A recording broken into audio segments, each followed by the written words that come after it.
Hey guys, today we start topic 2.9. I finally found a quiet spot in the house to record. It's my daughter's room because it's in the back of the house and she's got like a million stuffed animals, so they're really good at absorbing sound. So hopefully you won't hear too much background noise. You might still hear a car or some construction equipment, but hopefully not too much. Okay, so 2.9 photosynthesis. Understanding number one. Photosynthesis is the production of carbon compounds, like glucose, in cells using light energy.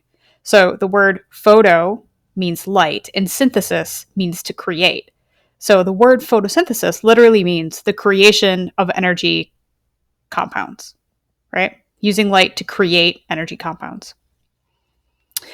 Photosynthesis is used by autotrophs, auto meaning self and troph meaning food. So organisms that create their own food, autotrophs, otherwise known as producers. Both water and carbon dioxide are taken in from the environment and converted into glucose. This is why we did topic 2 first, all those molecules. Remember, glucose is a carbohydrate, it's a monomer. C6H12O6. You know it's a carbohydrate because it's got that 1-to-1 ratio. And it's CHO, right? CHO, CHO, CHON, CHOMP. So we know it's a carbohydrate. And in order to make that carbohydrate, we're going to need carbon, hydrogen, and oxygen, right? So we're literally taking water and carbon dioxide and putting it together to create CHO.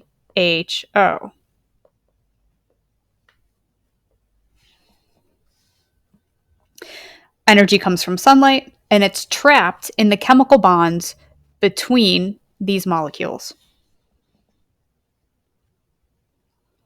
So let's talk about light for a second. This is understanding number 2. Visible light has a range of wavelengths, with violet being the shortest wavelength and red being the longest. So remember, wavelengths are like this, right? So crest to crest or trough to trough, that's the wavelength. So on the purple side, we have very, very, very short wavelengths, and on the red side, we have very long wavelengths, right? Now, it's important to understand the wavelengths that plants actually use, right? They use visible light, we know that, but there are certain kinds of light that they prefer compared to others. They specifically use different wavelengths. So let's talk about light absorption. And you may remember this if you had me as a freshman. We used, I think, maybe even these same slides. I'm not too sure. So the sun gives off visible light, and it's actually white light. White light is a combination of all the colors: red, orange, yellow, green, blue, indigo, violet, right? And colors are either reflected or absorbed by objects. So the reason a leaf is green is because that is the color that is being reflected back to us. So green leaves reflect green light. That green light is bouncing off the leaf and back into your eyeball. All the other wavelengths are being absorbed. So understanding number 3. Chlorophyll absorbs red and blue light most effectively, and it reflects green light more than other colors. So remember, chlorophyll, those are the organelles inside plant cells that are responsible for photosynthesis. And they fuel photosynthesis by absorbing mostly red and blue, right? So the reason that plants are green isn't because chloroplasts are green. The reason plants are green is because chlorophyll, which is the pigment found in chloroplasts, absorbs red and blue light and reflects green light. Now, if I was there in class with you, I would show you the red and blue LEDs. I think we did this freshman year where I had the white light in the classroom, and when you looked at the plants in the classroom with the white light, they were all green. And then we turned all the lights off, and I turned the red and blue LED lights on the plants, and the plants didn't look green anymore. They looked like gray because they were absorbing most of that light.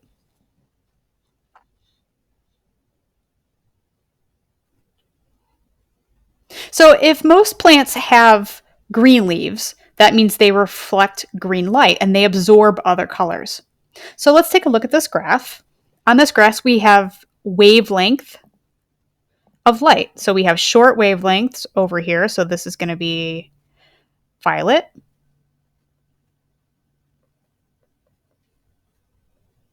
And we have longer wavelengths over here. So this is going to be red. Okay. So if you notice on the x-axis or on the y-axis, we have rate of photosynthesis. So how much photosynthesis is occurring. Now, if you look at this graph, you'll notice that there's two high points, right? And those high points correspond to different wavelengths of light. And remember, different wavelengths of light represent different colors.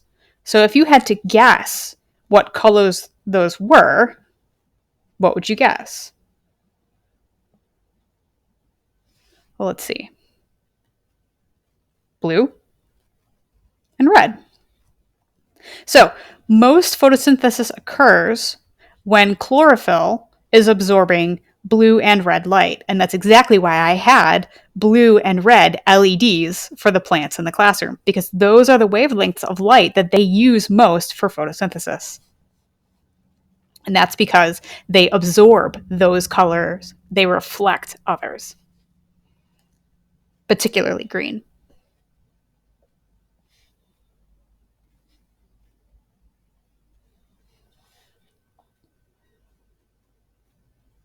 So, energy in blue and red light stimulates photosynthesis the most.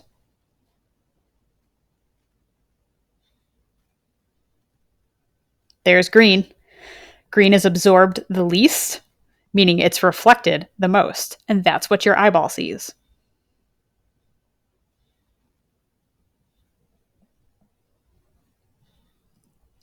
Skill number 1, drawing an absorption spectrum for chlorophyll and an action spectrum for photosynthesis.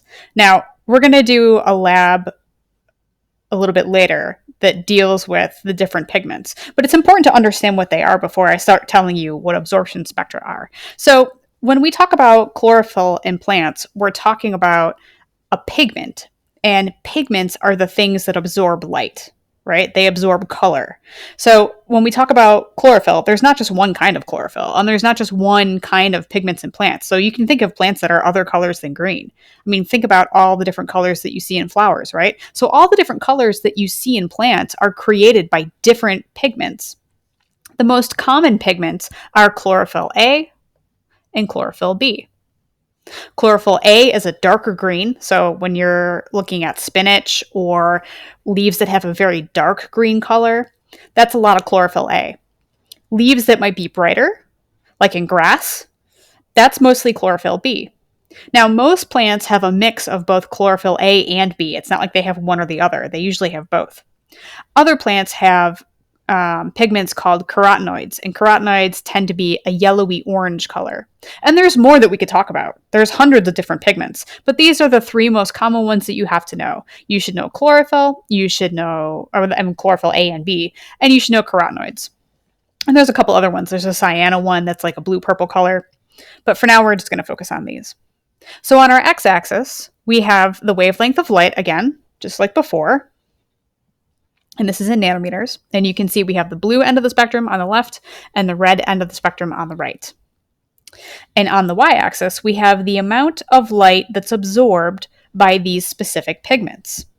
So the dark green line, the chlorophyll A line, these are the wavelengths of light that are absorbed the most. You can see how much they absorb on the y-axis. When you have a graph that has the wavelength on the x-axis and the amount of light absorbed on the y-axis, that's called an absorption spectra. You're looking at how much light each pigment absorbs. You should be able to recognize this graph. If I were you, I would try and memorize it. Now, you don't have to memorize every little peak and bump, but you should know where the major peaks are. So chlorophyll A, you can see, tends to absorb darker light. Darker light, that kind of sounds stupid. More blue light, right? It's got two peaks, one here and one here. Now, it also has a peak over here.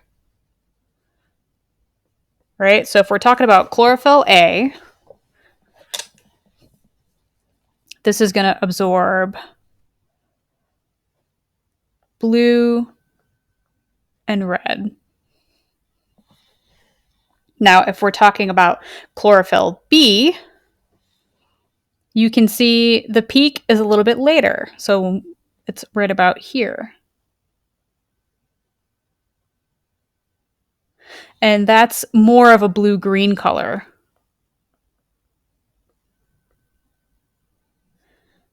And it also has a peak over here, which is more of an orange color. Blue, green, and orange. These are the colors that are being absorbed.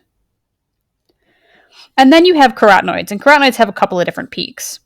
They have a major peak here, which is pretty close to chlorophyll B. So we can say more of a blue-green.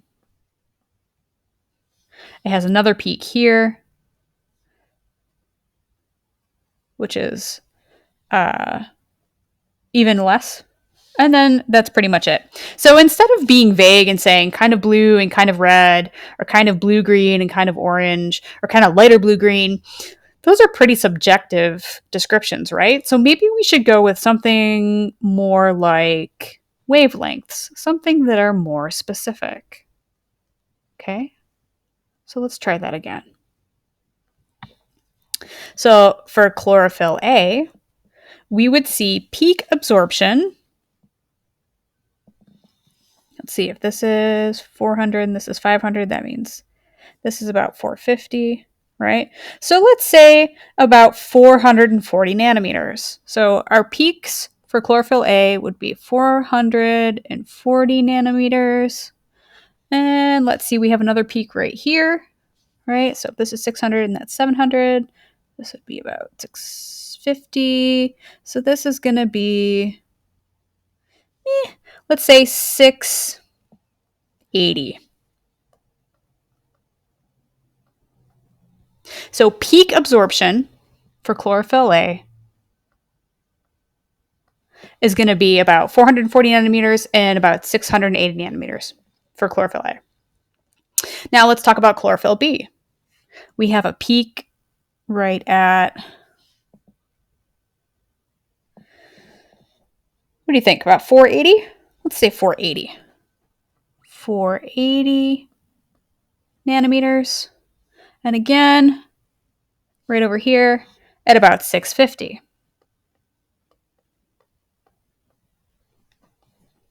And then you have carotenoids. And carotenoids have two peaks, one right here and one right here. All right, so let's say this one looks to be about 460. 460? Let's say 460. These are estimates.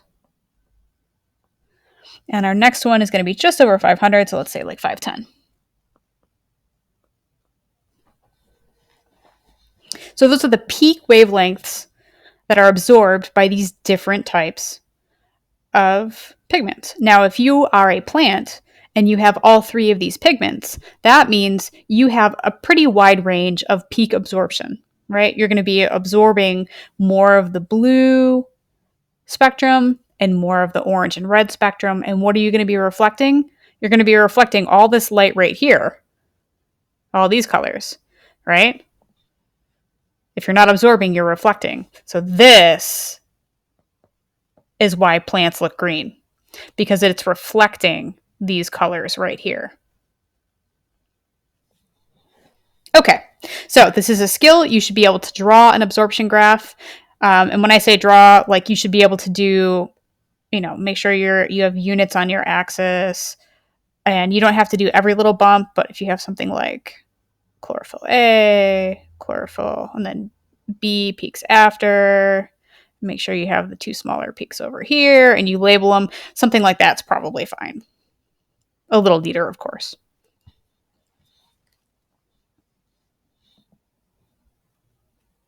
Okay, the second kind of graph that we're going to talk about is an action spectra. Now, this isn't necessarily the wavelengths of light that are being absorbed, but it is related to that. This is the effectiveness in photosynthesis. So no longer are we just talking about the pigments. Now we're talking about how much glucose is being produced when these wavelengths are shown to a plant.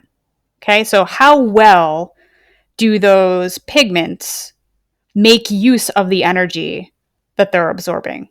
Not so much which wavelengths do they absorb, but like how efficient are they at turning those wavelengths into energy?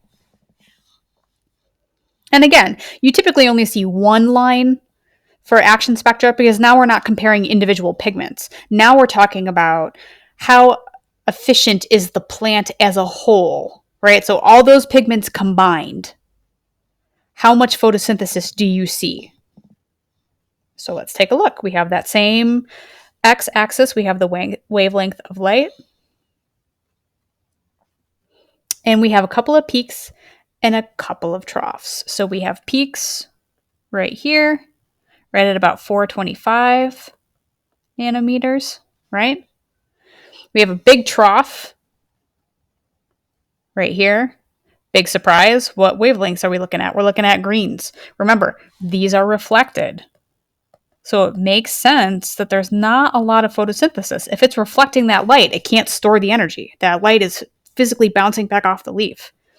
And then we have another peak over here. We have a little baby peak here and a peak right there. So let's say 625 and 650. Now you might be thinking to yourself, well, why the crap do I need to know all like the specific numbers and junk? Like I get the concept. You shine light on a plant and it creates carbon compounds. Yeah, I got that. I've been doing that since like third grade in science class. Well, because you're at a high school level now, it's not just about kind of those qualitative things, it's about specifics. In this particular subtopic, you're going to be responsible for designing an experiment that measures this stuff. So you need to be able to understand the metrics that we use to measure these things, like wavelength of light and how much photosynthesis is actually going on. You can measure photosynthesis by how much oxygen is being produced or how much carbon dioxide is being consumed, or you can even use pH.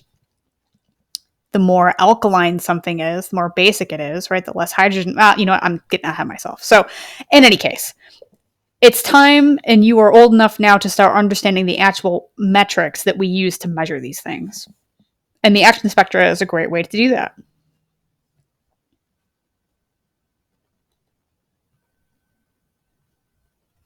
So, understanding number 4. Energy is needed to produce carbohydrates and other carbon compounds from carbon dioxide. Yeah, we've been talking about that. That light comes from energy. So, the equation for photosynthesis is shown here in both chemical and in word form. And it's important to be able to be comfortable with both, right? So we have carbon dioxide plus water is used to create a compound, glucose, that stores the energy and light in its chemical bonds. Oxygen is produced as a waste product. One word that you should become familiar with is photolysis. And this is when light energy absorbed by chlorophyll is used to split water molecules, right? So photo again means lyse. And remember we talked about lysis, we talked about hydrolysis, which is breaking with water. Well, photolysis, breaking with light. You're physically breaking water molecules with light.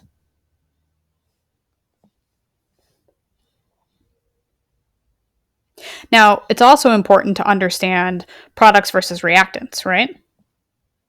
So our reactants for photosynthesis are carbon dioxide and water, and our products are sugar and oxygen.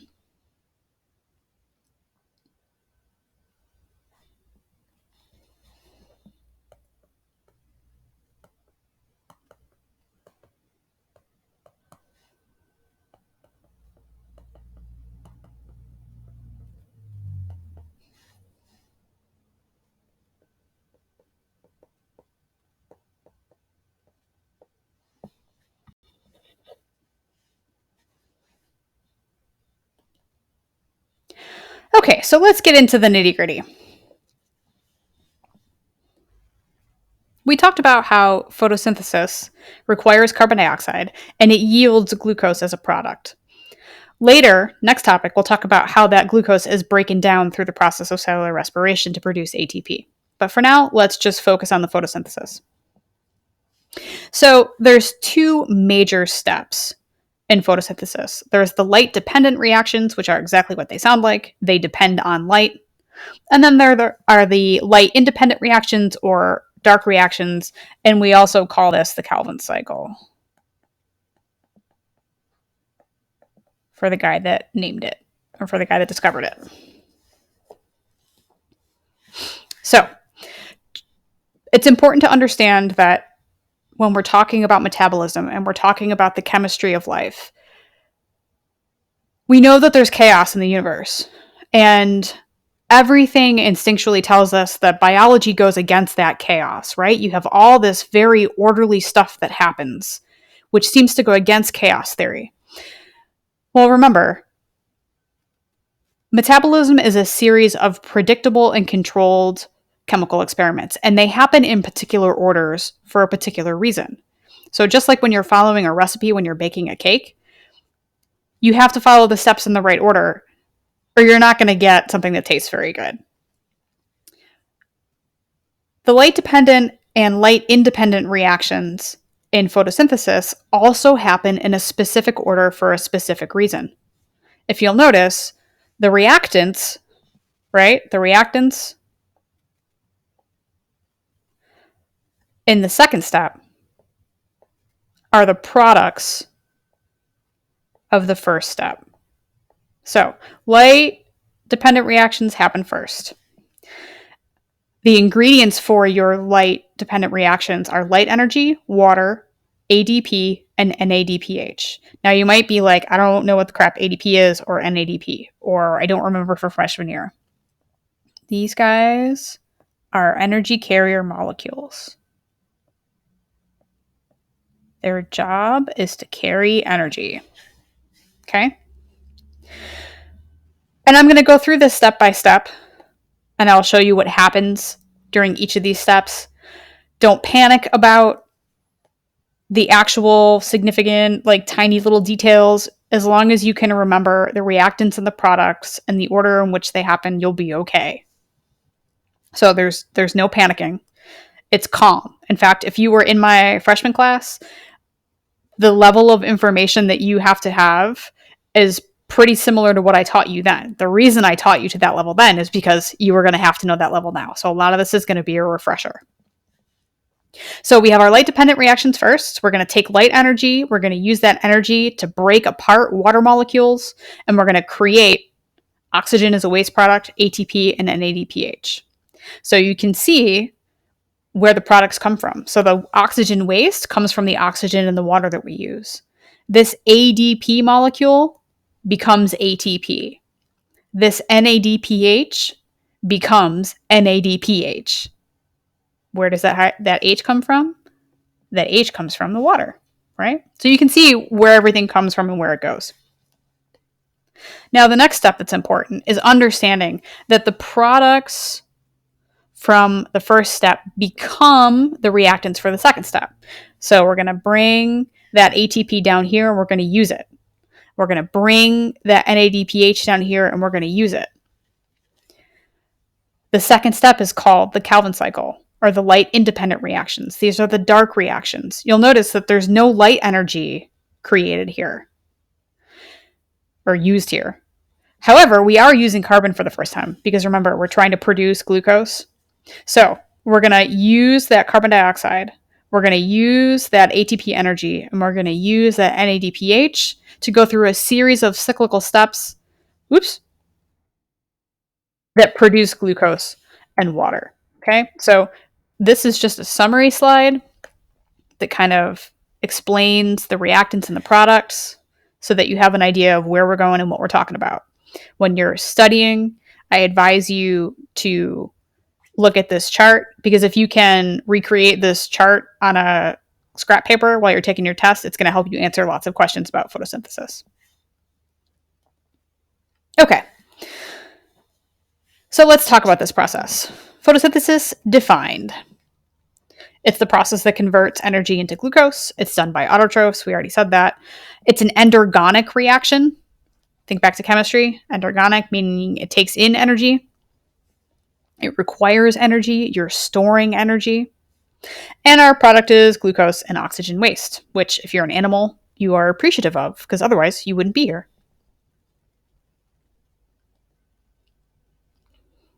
So, where does this happen? Well, first we need to get some stuff in the leaf, right?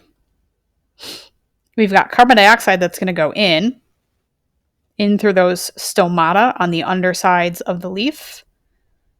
Stomata, right? And oxygen's going to come out. I think you guys were the class that told me that it looked like Cookie Monster with the eyes coming out, right? When you were a freshman, I'm pretty sure. So carbon dioxide goes in, and oxygen's going to come out. So here's our chloroplast. You should be able to draw a chloroplast, and you should be able to label it. So this is a good slide. You should be able to remember for all your membranes, you're going to use double lines. See how there's you can see the top line and the bottom line of those membranes, because these membranes are bilipid layers. Because, hey, chloroplasts used to be their own thing. Remember, they used to be their own prokaryotes. They have their own lipid bilayers. They have their own DNA. They have their own ribosomes, right? Evidence that they used to be their own things, the fact that they have these membranes, right? Okay, back to photosynthesis. So here we are in the chloroplast.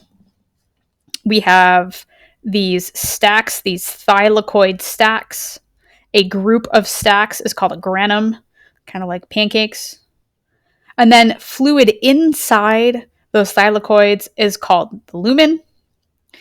The liquid inside the chloroplast, instead of calling it cytoplasm, we call it stroma. We've got the outer membrane, we've got the inner membrane, and then we have where all the action happens. Okay? So this is where photosynthesis happens. The first step are the light-dependent reactions, and they occur in the thylakoid membranes. So in the membrane of this little green circle, that is where the light-dependent reactions happen, the first step.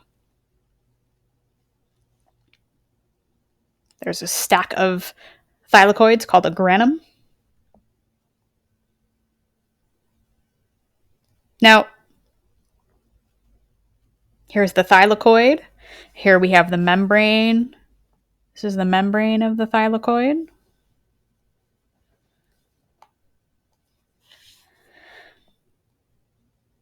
We're going to talk about photosystems. Photosystems are chlorophyll and protein molecules, also enzymes, that help capture and transfer energy. So if you were in HL, you'd have to know all the steps. We don't need to know that. All you need to know is that photosystem 1 and photosystem 2 is a chemical compound. It's a complex with both protein molecules and enzymes that are responsible for capturing and transferring energy. And this is going to create oxygen and ATP. Now, our second step, the light-independent reactions, or the Calvin cycle, that actually happens in the stroma. So it's going to happen in the fluid outside of the thylakoid. So we're still in the chloroplast, but it kind of happens out here.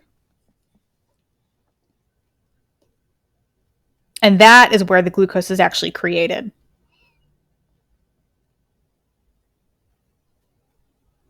So let's take a step and look at the details.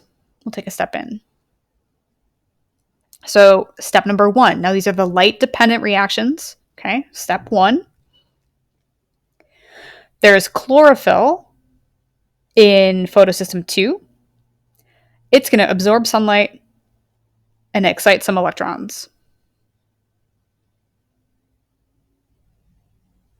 Those electrons are going to move across the membrane. As those electrons move across the membrane itself becomes negatively charged, right? Because electrons are negatively charged. And that starts an electron transport chain.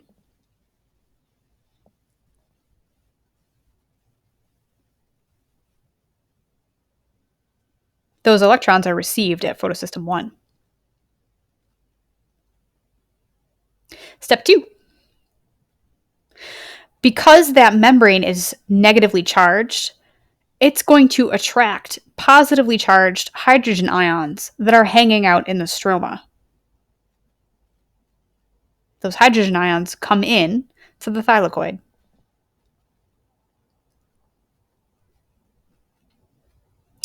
Now we're going to break some water molecules. This is photolysis.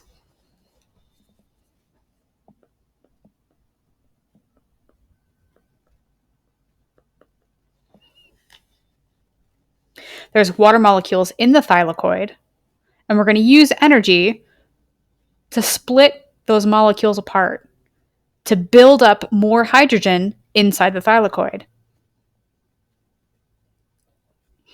The electrons from that water molecule that we just broke apart also power the photosystem. So we're doing two things. We're powering the photosystem with E,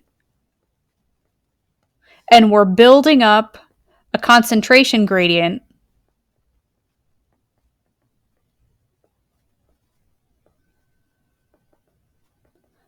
of hydrogens. So photolysis does two things. It provides electrons and power to the photosystems, and it helps build up a concentration gradient of hydrogen ions inside the thylakoid. That oxygen becomes a waste product and it's released. So a good test question would be, name the step in photosynthesis where oxygen is produced as a waste product. That would be the light-dependent reactions.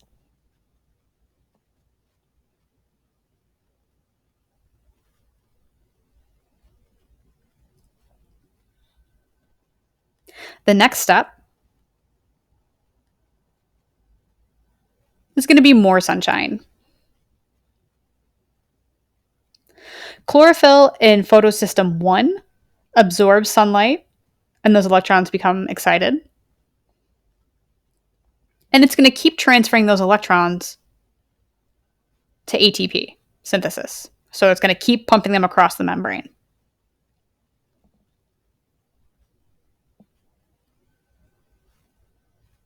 Those electrons are important because they're going to help bond NADP with some hydrogen ions to create NADPH.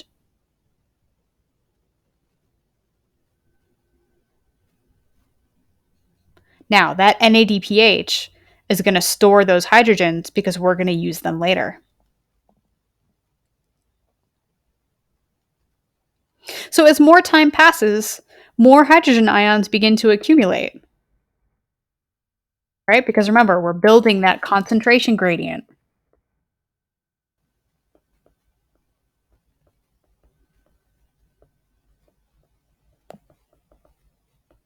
You want high hydrogen on the inside of the thylakoid.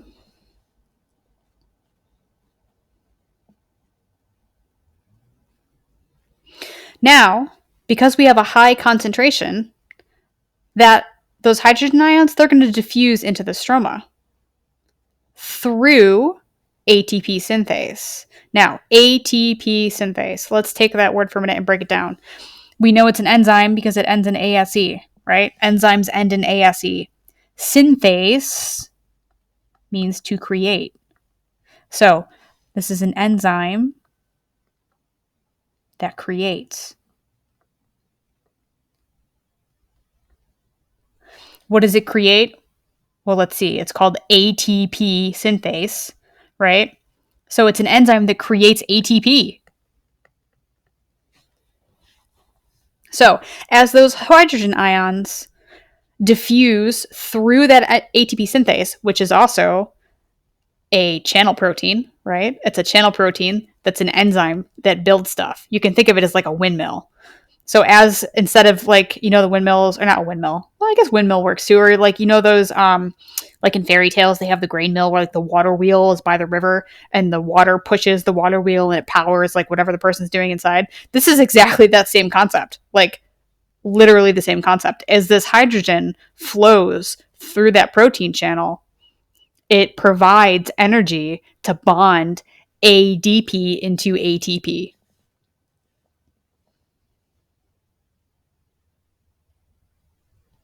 And that ATP is going to be used later.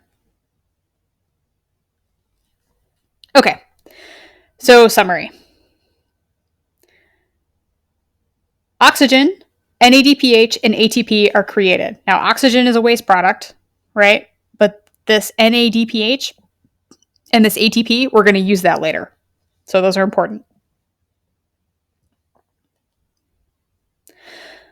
Sunshine comes in, water goes in, oxygen comes out, NADPH comes out, and ATP comes out.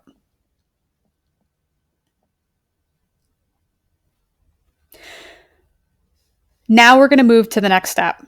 This is step number 2, or the major collection of chemical reactions. Remember, we talked about there's 2 major phases. The first phase is light dependent. The second phase is light independent. So now we're moving into light independent. It's also called the Calvin cycle, so you can just call it that. Phase 1, light dependent. Phase 2, Calvin cycle. That works too. Okay, so now we're going to focus on the stroma, which is the fluid inside the chloroplast. In that stroma, there is a 5-carbon molecule called ribulose biphosphate, or RUBP. Sometimes you'll hear it called Rubisco. It's the same thing. This 5-carbon molecule is going to bond with carbon dioxide, right? And this makes a very short-lived 6-carbon molecule.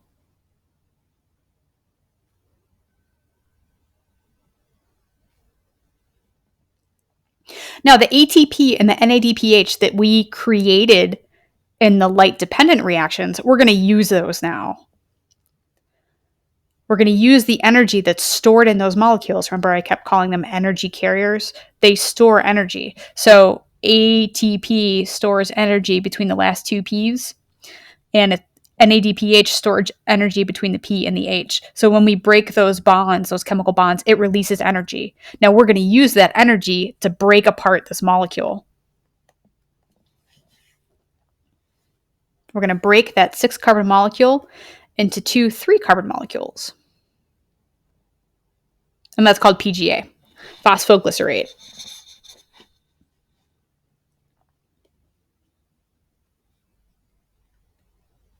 Here's another one of those RUBP molecules. We're going to do the same thing. And we're going to break it. Same thing. Okay, so now we have 6 molecules of PGA. Next step. Some of these 3-carbon molecules are going to bond together to form glucose. Ta-da!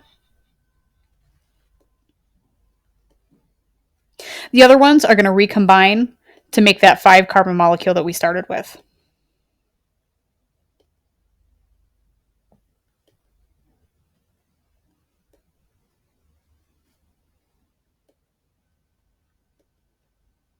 And the process is going to restart. So that's why it's a cycle. Now, that's kind of a simplified version. There's actually 27 different independent steps that you have to know for this, which I am not going to teach to you because no one wants to learn that. I had to do it in grad school. I had to memorize it and repeat it for my defense. It was awful. I'm not going to make you do that. As long as you understand that carbon dioxide doesn't come into play in photosynthesis until the light independent reactions, until the Calvin cycle. So all the absorption of light during the day, right, that plants do, that is not what creates glucose. It's the light independent reactions that create glucose. So while plants are doing their light dependent reactions, they can also be doing their light independent reactions. But they can also do the Calvin cycle at night because this doesn't require light. So plants can take in energy all day long and then continue using the ATP and the NADPH that they created during the day to continue creating glucose at night. That's why they're the light independent reactions, Calvin cycle. So in summary, we used carbon dioxide, we used ATP, and we used NADPH to create glucose in the second phase of photosynthesis.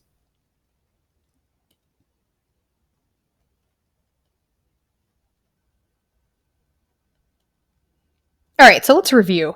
This is kind of like a quick one-pager that shows you all the different steps and processes. This is another good diagram. If you can memorize this diagram and like sketch it out real quick before you take a test, this will help you answer questions about the different steps in photosynthesis, particularly where all the different parts and pieces are and what gets made and when. So first things first, we have water and light energy that are used in the light reactions, right? We create oxygen as a waste product. We create ATP and we create NADPH. Now, that ATP and that NADPH is used in the Calvin cycle. We also use carbon dioxide to create glucose. Because we've used up that ATP and that NADPH, they turn back into ADP and NADP, and they're cycled back to the light reactions, where they're turned back into ATP and NADPH. You can see that this is a cycle, right? So we have inputs, right? We have waste. We have a product. We have another input, right? And you can see that this is a cycle that goes on. So good questions that could come out of this. At what stage of photosynthesis is oxygen created as a waste product? Well, that would be the light reactions. At what stage in photosynthesis is carbon dioxide used to create glucose? That would be the Calvin cycle. So this is a good diagram that you can get the answer to lots of different questions as to when things happen, what's produced, what's required, and when it happens. So I'm going to call it quits for here today. There is a quiz for you to do, I think, next. Just a little check for understanding, right? And I'll give you the answers to those during the next lecture. Okay? So go ahead and get these done, and then we'll go over the answers. Do the best you can. Remember, this is your video, so you can stop and replay it as many times as you need. If you have questions, write them down, because we'll do live Q&A. All right? So I'll talk to you guys next lecture. See you later.